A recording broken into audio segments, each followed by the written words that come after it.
Ruth, you were chair of the Tourism Recovery Taskforce, which has just published its report. It only commenced in May, so it's a pretty quick turnaround, isn't it? It is, Owen, yes. I suppose the ministers at that time, Ministers Ross and Griffin, formed the TRT on the recommendation of the Irish Tourism Industry Confederation. So it was very much a tripartite approach to actually developing a plan for the recovery of tourism, which can, only be described as an existential crisis in terms of what COVID has brought to our door. So, yeah, we formed, the first meeting actually happened on May the 20th, and we set ourselves, I suppose, a very, good deadline in terms of getting a recovery plan in place as soon as possible for the industry. Great. And you said tripartite, so that was a mixture of industry and agencies, was it? Yeah, that was very important. And, in terms of having industry, our tourism agencies and our department moving together, because obviously that is the best way to achieve a recovery plan that we know everybody has bought into, has participated in, and therefore we know that the recommendations that have come from it are achievable with everybody's intervention and with everybody actioning those in the coming months. And how do you go about tackling such a huge issue as, a rescue plan for an industry on its knees? Did you break it down into separate work streams, or how did you even tackle that huge challenge? We did indeed. I suppose first and foremost, we moved very quickly to have consultation put in place, and that was one of the first things that we really needed to get done. It was very important to hear from the industry and to understand from all of the sectors in the industry how we should move to develop that plan over the next 3 years. And I'm very pleased to say that we had terrific engagement from right across the industry and indeed from outside the industry. We had 813 submissions by the end of June. So that certainly fed into our structuring of developing the plan. We did actually then create 8 work streams, and those work streams obviously fell from what we believed and what the industry had informed us as being the key priority areas in terms of recovery. So very much from that period of time onwards, and obviously we continued to engage with industry and with people from outside, experts from outside the industry as well, such as Dr. Francis Ruane, who leads the Competitiveness Council. We spoke obviously with the acting CMO at that time, Dr. Ronan Glynn. So, we absolutely listened and sought the advice of all of those key strategic partners. And that's what led to us then getting down to the nitty-gritty of developing that plan and making sure that we were covering the key areas and the vital pillars in terms of making sure we had recovery. I suppose it's important to say, Owen, that we kind of took it in 2 phases, survival and sustainable recovery. In order to actually come up with a recovery plan over a 3-year period, survival is critical. And I suppose within 2 weeks of our first meeting, we'd actually issued a statement to both ministers in terms of what were critical at that time for the survival of businesses across the industry. Yeah, and in terms of the recovery phase, as you say, it's a 2-3 year time frame. Could be longer by the time true recovery happens. But what sort of policies are needed from government to, if you like, enable industry to get out of this hole? Well, I think what is really going to be required, and I suppose as we look to the budget, which is imminent, the survival recommendations that we have put forward are going to be key to the success of the long-term recommendations. That period, I suppose, from mid-2021 to 2023, which we will see as the real phase of recovery. But certainly for recovery to happen in a meaningful way, we certainly have looked to very key measures in terms of survival. And as you would expect, they include things like a revision of the EWSS to TWSS levels, And, you know, that doesn't necessarily mean that it just has to be for tourism, but it should be more equitably distributed, and particularly for businesses that have had the greatest impact as a result of the restrictions that have had to be deployed as a result of COVID. I suppose one thing that we do need to really constantly remind ourselves is that tourism globally is about international visitation. So it is an internationally traded service. It is an export industry, and 75% of Ireland's tourism business is international. So while our focus absolutely now and going into 2021 has got to be around domestic tourism and making sure that we do all we can to take advantage of the situation that currently Irish people can't travel overseas. And we really would like to see people explore and do more domestic staycation holidays. Many businesses have only had the opportunity to trade for a very short period of time this year. They don't have the reserves that they would require to do their own marketing even right now. So it's important that we support them in that respect. In terms of international, obviously we are very hopeful that the Irish government will not just participate, but will lead the discussion at the Commission on October 13th to make sure that we are working with our peers across Europe to develop a safe protocol for people to travel again. It's hugely important, not just for tourism, but we're an island nation, and for the well-being of the economy, we need to get our people moving again, and we need to get international visitation moving in a safe and coherent fashion.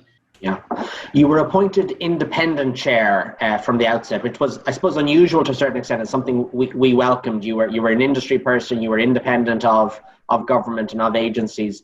You've had three political ministers, I suppose: Shane Ross, Brendan Griffin, and now Minister Catherine Martin. That independence, was it respected? Were you allowed a free rein? And is the report, if you like, the basis of that? Absolutely, and you know, all credit to Ministers Griffin and Ross for having established the TRT, but indeed to Catherine Martin, our current Minister for Tourism. As you know, Owen has really been hugely supportive from the moment that she became our Minister in Tourism. In fact, the TRT was the first meeting, official meeting that she had in her first week in her ministry. And I've had a number of conversations with her during this process. She is extremely supportive.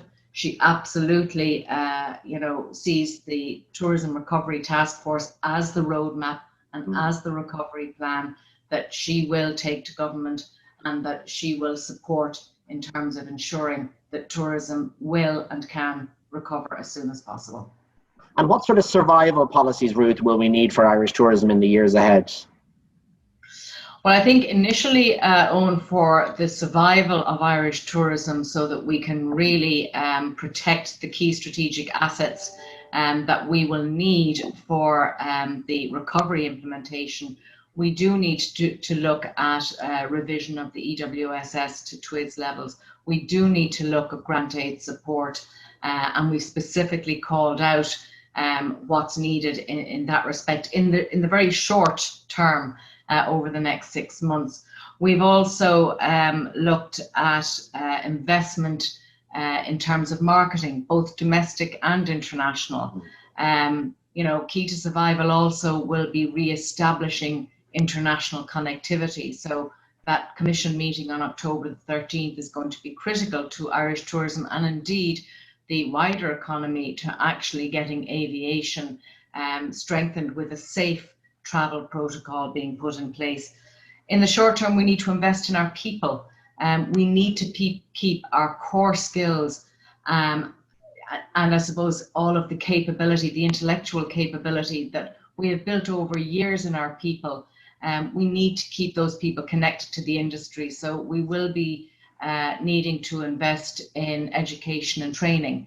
So that needs to be a key element of retaining people's skills as we move through the next 6 to 9 months.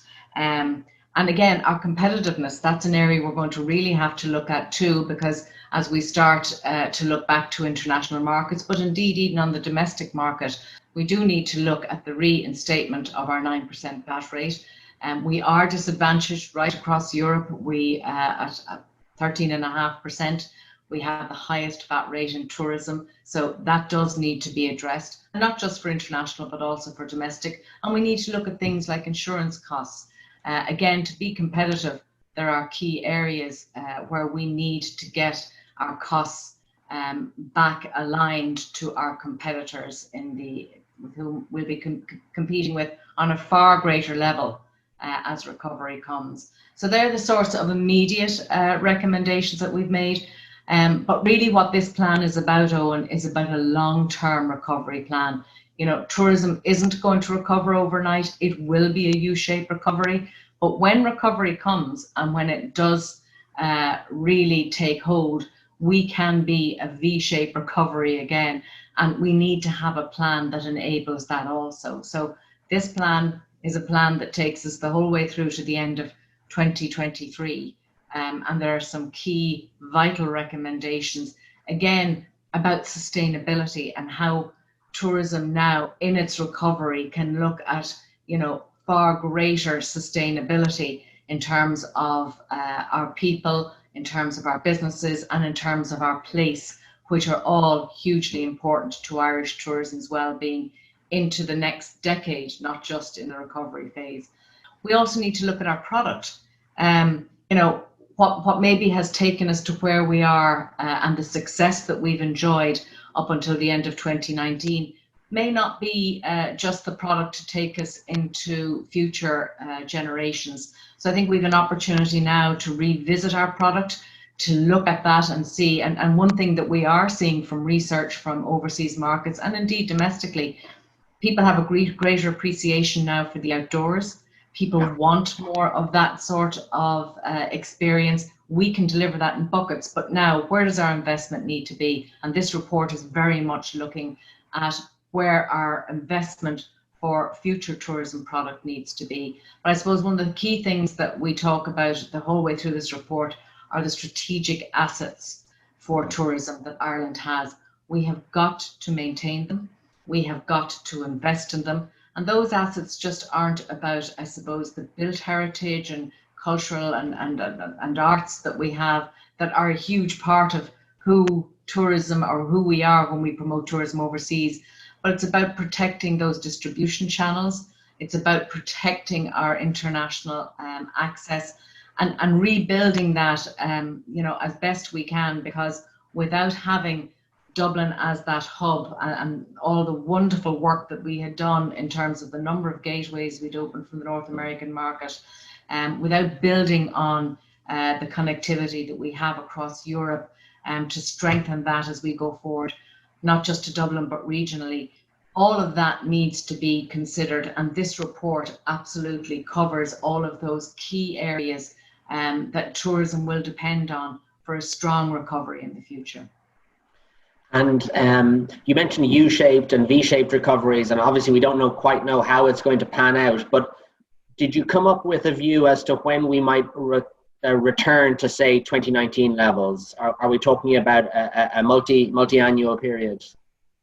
Well, we're certainly looking at that in terms of, I suppose, for the period of the report, and for the recommendations are certainly taking us out to 2023. Look, I guess one thing we've learned through this particular crisis is that the unknown and the uncertainty that COVID has brought means that you really do have to have flexibility in there. And it's very difficult, and we'd all love to say, and we certainly would like to think, that the recommendations that we've made could certainly get us back to 2019 levels of business by the end of 2023. And that, of course, would be the aspiration of everybody across tourism. But one thing, I guess, that is important, and to make sure that we continue to have the flexibility and that we continue to have the innovation that is going to be required, and the agility to be able to pivot you know, our businesses as we go forward. This report needs to be a living report. It needs to be a recovery plan that will be actioned. And I suppose one of the strongest recommendations we've made to the Minister is that a recovery oversight group is formed almost immediately, again, independently chaired, with a tripartite approach, to make sure that now that we have a recovery plan, that it is literally being overseen and actioned. And there may be elements of it, again, that will have to flex. And there may be where we've seen the priorities now, they may have to alter even in the next 4 to 6 months. Yeah. So it's vitally important that we do have that recovery oversight group put in place, so that we can make sure that recovery comes as quickly as is possible. And I know it was a real team approach, wasn't it, Ruth? It certainly was, Owen. I mean, the tripartite approach, which was always the right approach to take, having both of our tourism agencies, obviously represented by Paul Kelly, CEO of Fáilte Ireland, and Niall Gibbons, CEO of Tourism Ireland, along with John Kelly, who represented the department, and then, of course, the industry and wider expert group that were pulled together. So hugely important to have had that wider group working together. And even, you know, when we come to looking at how we can support the work that the agencies are already doing across both the international sphere, but very much on the domestic, and supporting businesses in the industry, which Fáilte Ireland are working exceptionally hard on week, in terms of delivering the right sorts of supports, the advertising campaign for the domestic market, the safety charter, and the guidelines that have been across all of the different sectoral areas. So the work has just been, you know, hugely ongoing, and all of the research that they have been undertaking, both again from an international and a domestic perspective, hugely important in terms of feeding in to our outputs across the different areas and the key pillars of work that we have been doing. So we're very grateful for the tourism agencies for all that they're continuing to do, but certainly the work that they have done through their participation on the TRT. Hear, hear. And of course, everything since you started out in May done by Zoom and by this new world of technology. But there must have been an awful lot of time given by TRT members and the department and as you said, ministers and stuff to get the report to where it is at the moment. Look, I want to play certainly on that. That's a very, very valid point. We've had 13 terrific people sitting around a Zoom call on a weekly basis, and that turned into every second week for a period of time, but for a very short period of time. We literally have had terrific support from all of the TRT members. I won't list them all, much as I would love to, because it'll be another 5 minutes if I get into that. But really, we'll put them up on screen. That would be great. They have just been so giving of their time, so committed to the whole process, have gone above and beyond, in my view, in terms of giving all of their expertise, the time and the energy that they put behind it. Many of our TRT members led the work streams, the 8 work streams that we established. I also thank the people who participated in those, because we invited people from across the industry and outside the industry to participate in the work streams. Again, without nobody said no to us. Everybody was up for the job in hand. And again, they worked exceptionally hard. To our secretariat in the department, who made sure to kind of push us on and made sure that we had everything we needed in terms of support. Again, they worked tirelessly, and weekends didn't come into question at all. So really, I can assure the industry that the work that was put behind this from everybody who was invited to participate, they did it with a heart and a half. So it's really important that tourism is seen as that strategic Indigenous industry made up of 20,000 SMEs and livelihoods. And that's what this business is about. People live tourism. Tourism is interwoven into every part of our society. So it's hugely important that government now gets behind tourism, realizes and remembers what tourism has done in the past to get us through other difficult times, we can, if enabled now with the right supports and interventions, we can be there to push the recovery and propel it in the years ahead. Great. Well, listen, Ruth, on behalf of the industry and the wider tourism family, it's a big thank you to you and the TRT members for putting together such a solid, robust and strategic report, and let's hope it's implemented in full. Thanks, Owen.